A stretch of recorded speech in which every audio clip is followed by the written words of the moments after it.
Ada beberapa faedah.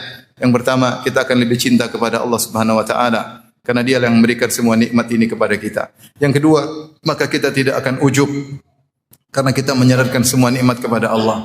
Lihatlah ketika Nabi Sulaiman alaihissalam dihadirkan di hadapannya singgasana Ratu Balqis. Sebelum mata berkedip, ya begitu cepat, tahu-tahu singgasana Ratu Balqis hadir di hadapan Sulaiman. Maka Sulaiman alaihissalam berkata, "Hada min fadli Rabbi." Ini semua dari karunia Allah. Dia beluani untuk mengujiku, "Ashkuru am akfur?" Apakah saya bersyukur ataukah saya ingkar? Karena dia tahu ini semua nikmat dari Allah Subhanahu wa taala. Dia ingat ini nikmat dari Allah Subhanahu wa taala. Kemudian ketika Zulkarnain berhasil membuat sat, yaitu penghalang agar Ya'juj dan Ma'juj tidak bisa keluar dan membuat kerusakan, maka setelah dia bangun dengan bangunan yang sangat luar biasa, maka dia berkata, "Hada rahmatum mir Rabbi." Ini semua karunia Allah Subhanahu wa taala. Sehingga kalau kita ingat semua nikmat Allah, kita tidak akan sombong, tidak seperti Firaun yang mengatakan, "Innama utitu ala ilmin indi." Saya kaya karena saya punya ilmu. Ya.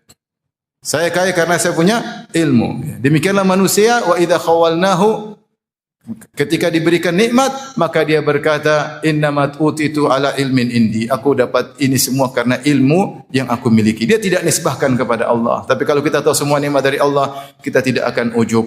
Kemudian kalau kita ingat-ingat nikmat Allah Subhanahu wa taala, kita lebih semangat untuk bersyukur, beramal saleh, karena tidaklah Allah berikan nikmat-nikmat ini kecuali agar kita bersyukur dan beribadah kepada Allah. Makanya setelah Allah sebutkan nikmat-nikmat yang Allah berikan kepada Nabi Sulaiman, kata Allah Subhanahu wa taala, "I'malu ala Dawud syukra." Wahai Sulaiman, beramalah kepada Allah sebagai bentuk syukur kepada Allah.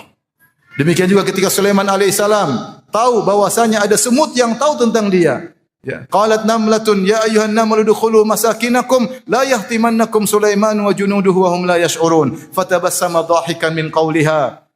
Ketika Nabi Sulaiman dengan pasukannya tiba-tiba melewati lembah semut, tiba-tiba ada semut yang berkata kepada semut-semut yang lain, "Wahai seluruh semut, masuklah kalian ke rumah-rumah kalian. Jangan sampai kalian kelindes Sulaiman dan pengikutnya sementara mereka tidak tahu." Semut itu kenal Sulaiman. Semut itu kenal bahwasanya raja ini anak buahnya adalah anak buah Sulaiman. Bahkan semut tersebut memberi uzur, kalau Sulaiman menginjak kalian bukan karena Sulaiman, karena dia tidak tahu. Maka ini menakjubkan bagi Sulaiman. Ini nikmat yang luar biasa. Bagaimana dia memahami bahasa hewan, bagaimana hewan tersebut mengenal dia. Fatabassama dhahikan, maka dia pun tersenyum. Kemudian dia berkata, "Rabbi auzi'ni an ashkura ni'mataka allati an'amta alayya wa ala walidayya wa na'mala salihan tarda." Ya Allah, ilhamkanlah kepadaku agar aku bisa mensyukuri nikmat yang Kau berikan kepadaku dan kepada kedua orang tuaku, dan agar aku bisa beramal saleh yang Engkau ridai. Namun banyak orang tidak bersyukur. Allah mengatakan, Allah ciptakan bagi manusia pandangan, penglihatan dan hati, kata Allah, qalilam ma tashkurun, hanya sedikit bagi kalian yang bersyukur. Di antara faedah kita mengingat nikmat-nikmat Allah Subhanahu wa taala, yaitu agar kita tidak selalu berkeluh kesah. Tadi kata Allah Subhanahu wa taala, "Innal insana li rabbih lakanud." Sungguhnya manusia suka berkeluh kesah. Kata Hasan Al-Basri, "Yadhkurul masa'ib wa yansa ni'am." Yang diingat hanya musibah-musibah, lupa dengan kebaikan-kebaikan. Kena musibah sedikit ngeluh sana, ngeluh sini. Seakan-akan Allah tidak pernah beri nikmat kepadanya, sementara nikmatnya telah dia rasakan bertahun-tahun lamanya. Diriwayatkan ketika Ayub alaihissalam diuji dengan sakit 7 tahun, maka istrinya mengeluh. Maka Ayub berkata, "Wahai istriku, kita tidak adil. Allah telah berikan kita kenikmatan 70 tahun, sementara kita baru diuji 7 tahun, kau sudah mengeluh." Kenapa manusia suka lupa dengan nikmat-nikmat yang Allah berikan kepadanya? Dia baru sakit sebentar, dia baru dibuat miskin sebentar, dia lupa selama ini dia diberi kenikmatan, kekayaan, kesehatan, dia lupakan, maka dia mengeluhkan Allah kepada manusia. Dia mengeluhkan Allah kepada manusia. Oleh karenanya, di antara hikmah ketika Allah menyembuhkan Uwais Al-Qarani, kata Umar bin Khattab ketika bertemu dengan Uwais Al-Qarani, dia berkata, "Wa kana bika baras." Tadinya engkau terkena penyakit baras, yaitu penyakit putih di tubuh seluruhnya.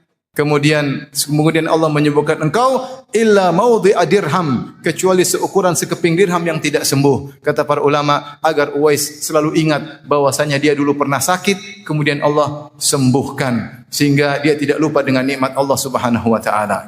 Sehingga sisa sakitnya tetap disisakan oleh Allah Subhanahu wa taala. Maka seorang berusaha selalu ingat-ingat nikmat Allah Subhanahu wa taala. Jika dia lupa maka sengaja dia bicarakan. Kata Allah Subhanahu wa taala, "Wa amma bi ni'mati rabbika fahaddits." Adapun nikmat-nikmat Rabbmu maka ceritakan kepada anak-anak, ceritakan kepada istri, ceritakan kepada kawan yang kita percayai. Dulu kita susah, dulu kita menderita, sekarang Allah berikan kenikmatan agar kita pandai bersyukur kepada Allah Subhanahu wa taala dan tidak kerjanya suka berkeluh kesah kepada manusia. Innallaha malaikatahu yusholluna 'alan nabi, ya ayyuhalladzina amanu shallu 'alaihi wa sallimu taslima.